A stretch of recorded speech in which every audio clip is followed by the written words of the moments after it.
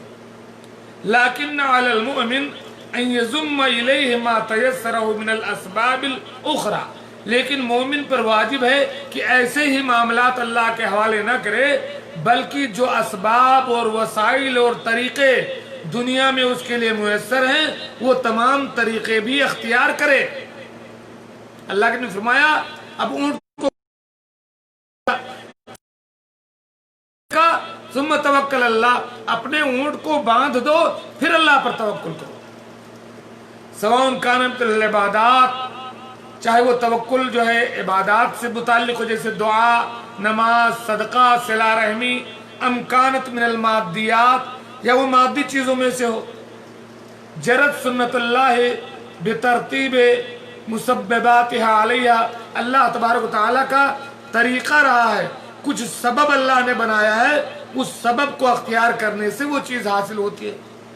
آپ کو اناج ملتا ہے، آپ کھیتی کرتے ہو، اناج بوتے ہو، اگاتے ہو، کاٹتے ہو، سکھواتے ہو، تب ملتا ہے. تو اس کے بعد اللہ رب العالمین پر توکل کریں. یہی اللہ کے رسول صلی اللہ علیہ وسلم کی اقتدا ہے. فَإِنَّهُ خَيْرُ الْمُتَوَكِّلِينَ، اور اسباب کو اختیار کرتے ہوئے اس کے بعد اللہ پر بھروسہ کرنا یہی بہترین توکل ہے. فَمَن تَرَكَ الْأَسْبَابَ الْأُخْرَى مَعَ تَيْسِيرِهَا وَاكْتَفَى بِالتَّوَكُّلِ، جو کوئی اسباب اختیار نہ کرے، مشقت نہ کرے، محنت نہ کرے، طریقہ اختیار نہ کرے، بیٹھ جائے فَهُوَ مُخَالِفٌ لِهَدْيِ رَسُولِ اللَّهِ صلی اللہ علیہ وسلم، تو یہ اللہ کے رسول صلی اللہ علیہ وسلم کے طریقے کے مخالف ہے، یہ توکل نہیں ہے.